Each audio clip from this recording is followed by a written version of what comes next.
Drawing basics. Once you've created your parts, we need to create a working drawing so that it can be fabricated. I can go to File and New, B-Size Template. OK. If the proper document is open, you can insert it directly, or you can browse to find the appropriate part or assembly.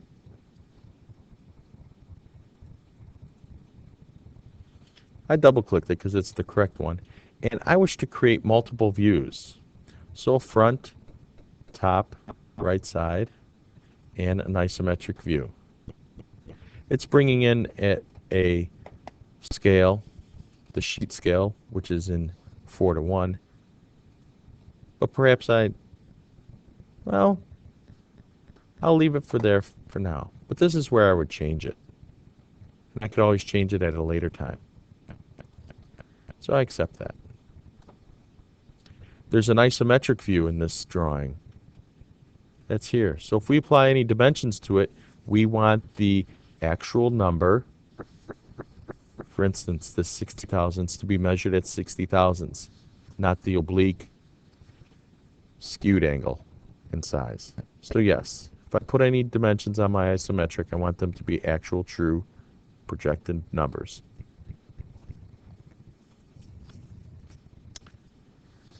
To apply dimensions, we could just go to Annotations in Smart Dimension. That perimeter, it's the radius.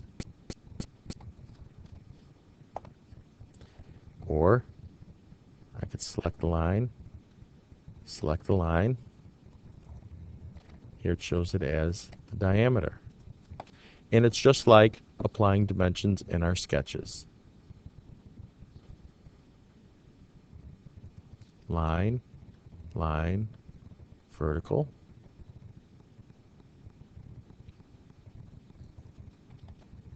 Line, line, vertical to that.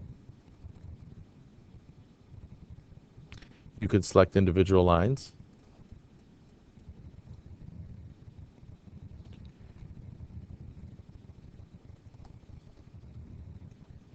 And it's just like applying the dimensions in a sketch. Now this dialog box pops up as you're doing that. But all this information is over here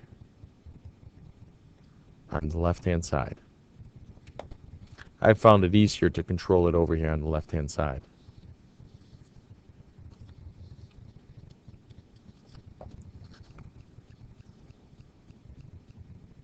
Using this side view and this dimension as an example, we can apply tolerance, bilateral. And I could say +1, -2, and it will convert our secondary dimensions, which is in millimeters, automatically for us. Or perhaps it's in limits, symmetric, plus or minus. You can go back to none. There's this dialog box.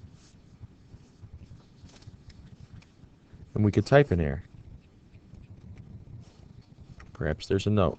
After chamfer.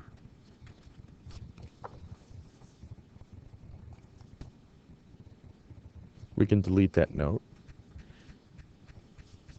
If you wish to delete the actual dimension, if you highlight it, as soon as you press enter, SOLIDWORKS will tell you you're overriding the dimension value. You can always type in open bracket, dim, close, and that dimension will reappear. But I could say see table 1.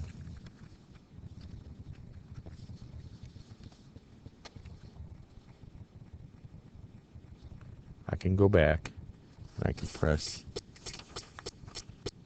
dim, and the proper dimension reappears. for annotations such as notes. Select that edge and type in the note you wish to have there. Fully threaded.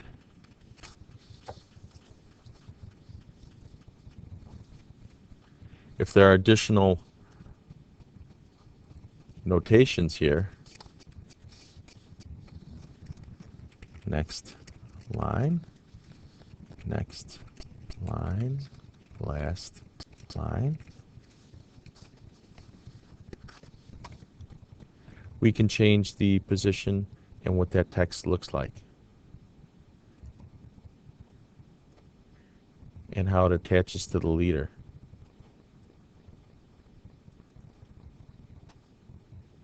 We can change the fonts here.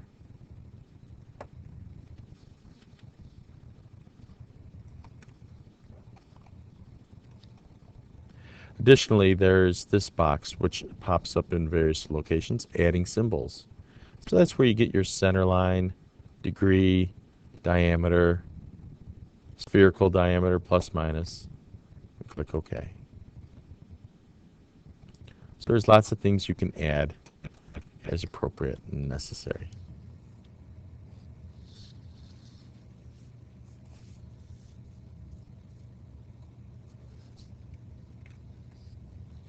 So we save, we could save and say it's the pin drawing.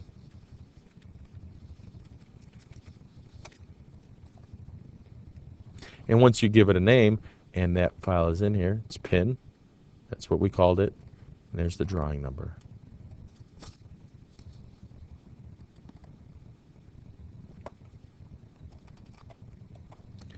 Also built into the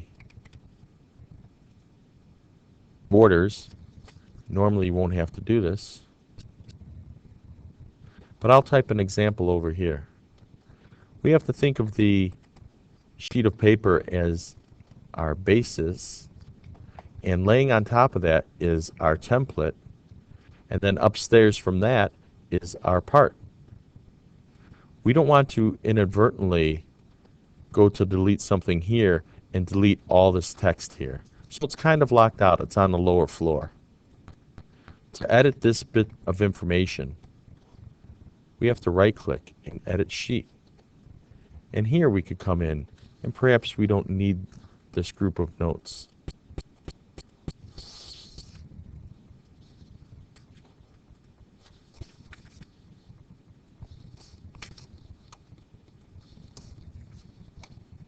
And then we are done editing the sheet format, and our part is returned.